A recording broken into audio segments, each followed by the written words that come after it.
जिसकी दया से सरस्वती भाव रही उपजाए। कार्तिक महात्म का कमल लिखे 8वां अध्याय। नारद जी बोले, अब मैं कार्तिक व्रत के उद्यापन का वर्णन करता हूँ, जो सब पापों का नाश करने वाला, व्रत का पालन करने वाला मनुष्य कार्तिक शुक्ला चतुर्दशी को व्रत की पूर्ति और भगवान विष्णु की प्रीति के लिए उद्यापन करें। तुलसी के ऊपर एक सुंदर मंडप बनावें, उसे केले के खंभों से संयुक्त करके नाना प्रकार की धातुओं से उसकी विचित्र शोभा बढ़ावें। मंडप के चारों ओर दीपकों की श्रेणी सुंदर ढंग से सजाकर रखें। उस मंडप में सुंदर वंदनवारों से सुशोभित 4 दरवाजे बनावें और उन्हें फूलों से तथा चंवर से सुसज्जित करें। द्वारों पर पृथक पृथक मिट्टी के द्वारपाल बनाकर उनकी पूजा करें।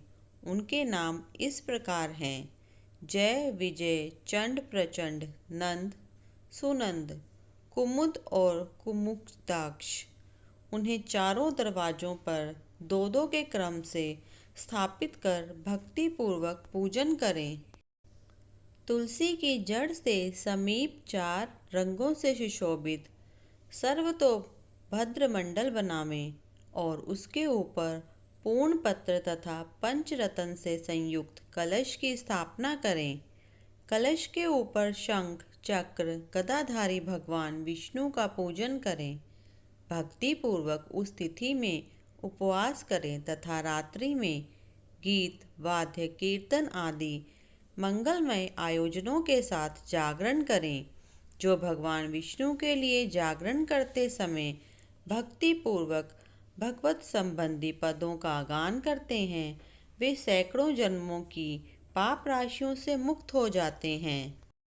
जो मनुष्य भगवान के निमित्त जागरण करके रात्रि भर भगवान का कीर्तन करते हैं, उनको असंख्य गोदान का फल मिलता है। जो मनुष्य भगवान की मूर्ति के सामने नृत्य गान करते हैं, उनके अनेक जन्मों के एकृत पाप नष्ट हो जाते हैं।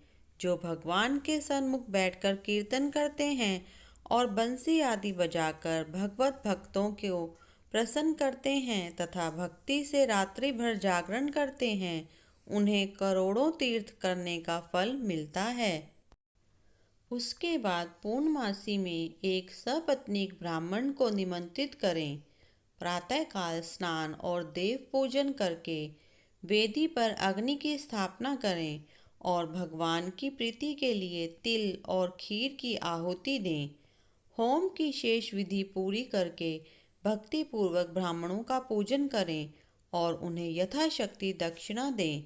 फिर उनसे इस प्रकार क्षमा प्रार्थना करें: आप सब लोगों की अनुकंपा से मुझ पर भगवान सदैव प्रसन्न रहें। इस व्रत को करने से मेरे 7 जन्मों के किए हुए पाप नष्ट हो जाएं और मेरी संतान चिरंजीवी हो। इस पूजा के द्वारा मेरी सभी मनोकामनाएं पूर्ण हो।